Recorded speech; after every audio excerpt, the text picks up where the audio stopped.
El libro que vamos a revisar hoy se llama Calibán y la bruja, Mujeres, Cuerpo y Acumulación Originaria. Fue publicado en 2004, primero en el idioma inglés, bajo el título Caliban and the Witch, Woman, the Body and Primitive Accumulation, traducido al español en 2010. Esta obra es autoría de Silvia Federici, quien es filósofa, activista, feminista y profesora.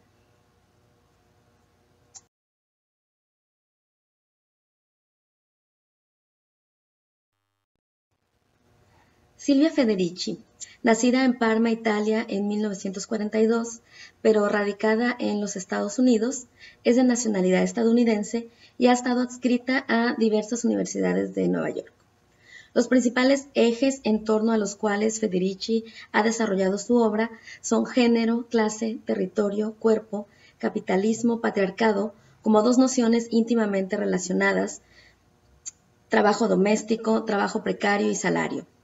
Frente a tales intereses académicos y, asimismo, preocupaciones sociales, Silvia Federici ha elaborado importantes análisis desde la interseccionalidad, bajo una perspectiva histórica, feminista y marxista que coloca en el debate la racialización, el proceso modernizador o la modernidad como un paradigma dominante basado en lógicas político-económicas de acumulación, explotación y despojo, los efectos de la globalización, las guerras y las resistencias sociales en torno a tales procesos.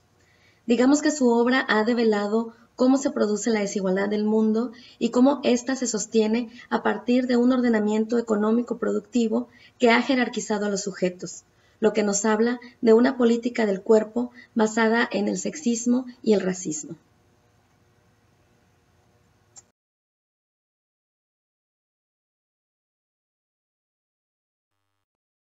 En Calibán y la bruja, Mujeres, Cuerpo y Acumulación Originaria, Federici presenta un recorrido precisamente por el cambio de modelo social en cuanto a organización, primero comunal y actualmente capitalista, colocando el énfasis en dos figuras que desde el título ya se anticipan, la bruja y Calibán. Presentaré el porqué de estos dos personajes, primero para enseguida hablar de los conceptos estructuradores de la obra en cuestión.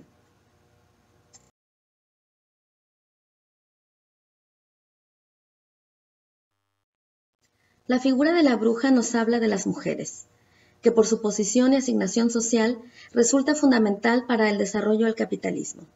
Pero, ¿quién es la bruja? ¿Qué representa? Federici nos dice, la hereje, la curandera, la esposa desobediente, la mujer que se anima a vivir sola. El libro traza un análisis en el que se muestra que, y aquí voy a citar, en la sociedad capitalista el cuerpo es para las mujeres lo que la fábrica es para los trabajadores asalariados varones, el principal terreno de su explotación y resistencia. Fin de la cita. La autora se basa en el análisis de Foucault sobre las técnicas del poder y el disciplinamiento sobre el cuerpo y lo articula con lo que denomina los ataques más monstruosos contra el cuerpo que haya sido perpetrado en la era moderna, que es la caza de las brujas. Haciendo un paralelismo con las persecuciones de brujas de los siglos XVI y XVII, Federici nos habla de la violencia contra las mujeres intensificada que en la actualidad se puede ver, por ejemplo, en Sudáfrica y en Brasil, situación que denomina el retorno de la caza de las brujas.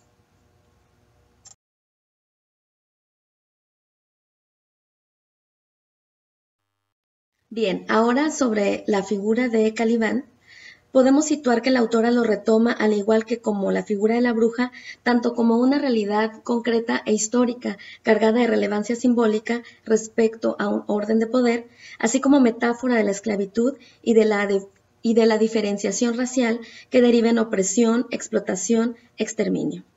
Nuevamente tenemos a un cuerpo específico, semantizado como rebelde, insurrecto, que debe ser dominado para sostener un sistema de desigualdad en el que su posición subordinada es fundamental para conducir a la acumulación del capital en manos de los dominantes. Calibán surge, pues, de la obra titulada La Tempestad de 1612, donde Shakespeare nos habla de un rebelde nativo, hijo de una bruja, que conspira junto con otros personajes proletarios europeos contra los gobernantes, pero cuya conspiración es representada no inocentemente como una que culmina, vuelvo a citar, demostrando que los proletarios no son nada más que ladronzuelos y borrachos, y con Calibán suplicando perdón a su amo colonial.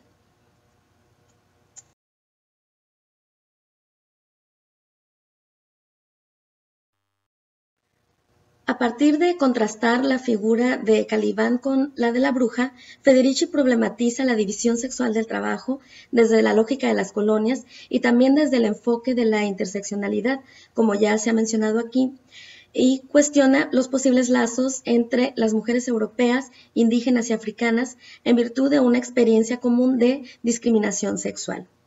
Como se puede ver, la autora pone en constante diálogo dos sistemas de opresión legitimados a través de los tiempos, que son la racialización y la genderización. Esto en el entendido de que se trata de dos sistemas fundamentales para el orden económico, que es asimétrico. Y el libro lo expresa claramente. La lección política que podemos aprender de Calibán y la bruja es que el capitalismo, en tanto sistema económico-social, está necesariamente vinculado con el racismo y el sexismo. Esto fue una cita. El paso o la transición de los diversos órdenes sociales manifiestan de igual manera un orden espacial que no es menor, y que tiene que ver no solo con las disputas territoriales, sino con el acceso o no acceso a los lugares. Cuando Federici nos describe el tiempo europeo anterior al feudalismo, nos narra una organización comunal que justamente es destruida bajo la noción, es decir, invención, de la raza y bajo la discriminación sexual. En lo comunal o en la lógica de la comunalidad del tiempo precapitalista europeo, no solo no existían las relaciones de poder desiguales entre mujeres y hombres, sino que los bienes materiales y territoriales eran compartidos precisamente como bienes comunales. La noción de lo privado o de la propiedad, en tanto titularidad sobre el espacio, las cosas y los cuerpos, no formaban parte de la organización social de aquel entonces, sino que se regía bajo un sistema de campo abierto. Al iniciar lo que Federici presenta como la aldea feudal, es abolido este sistema abierto y cooperativo, iniciando el sistema de las tierras privatizadas, y dicha imposición, como todo régimen, no fue sutil. Las tierras comunales fueron cercadas y hubo luchas antifeudales encabezadas por los campesinos. Este cercamiento, Federici lo va a explicar como un cercamiento, si bien territorial, también como uno corporal y cultural, pues nos coloca también el tema de la movilidad de las poblaciones con las migraciones, el nomadismo y la huida de la servidumbre. El cercamiento nos habla entonces de la espacialización del poder, en su sentido tanto material como simbólico, pero asimismo eficaz. Un cercamiento de cuerpos femeninos, feminizados y racializados.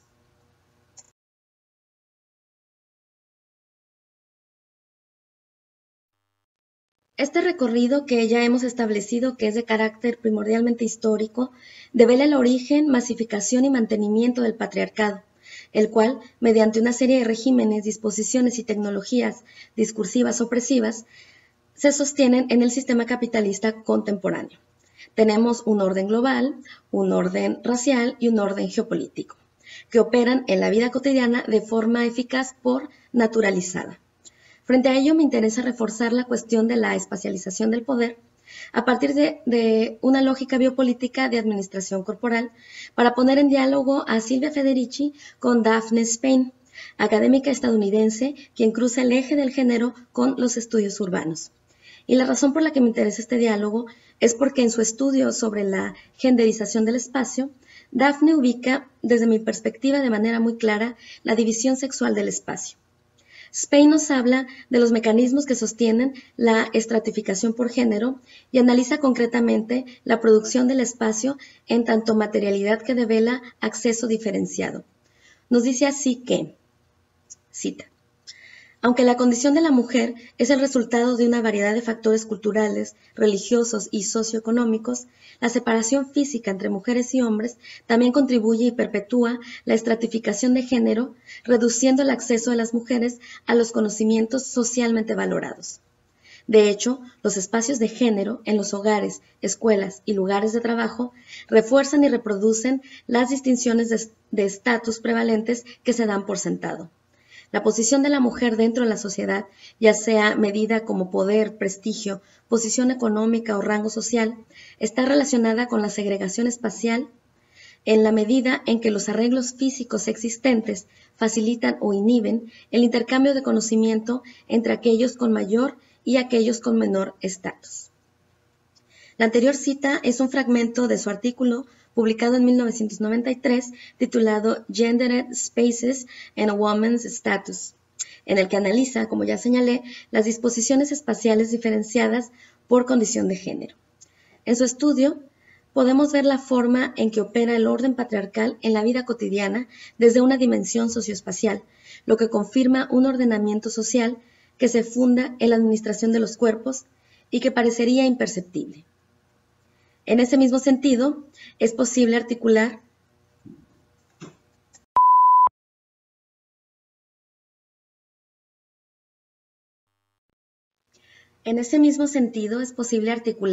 la trayectoria presentada en Calibani y la Bruja con la construcción y solidificación del imaginario masculino como el del sujeto soberano, poseedor del cuerpo político legítimo, además desde la blancura.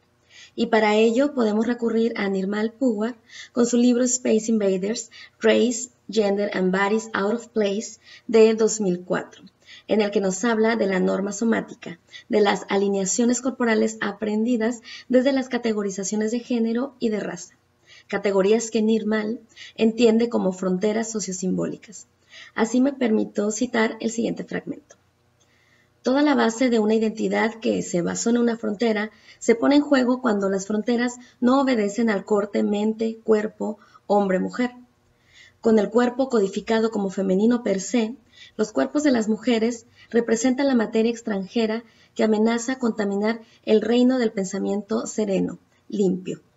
El temor de la fusión de las fronteras que se desangran la una a la otra drena al hombre político ideal de la fuerza que deriva de la separación. Fin de la cita.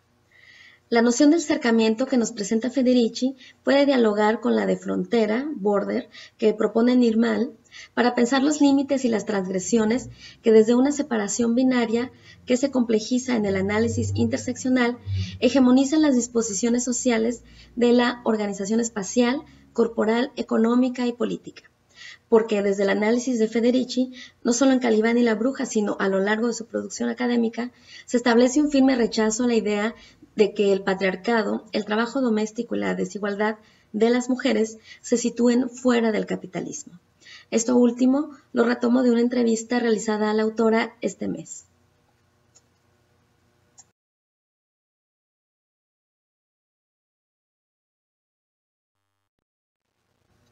Por último, solo agregaría la importancia de no obviar los procesos que devienen en el orden actual de la sociedad como sistemas de clasificación, particularmente en nuestras investigaciones.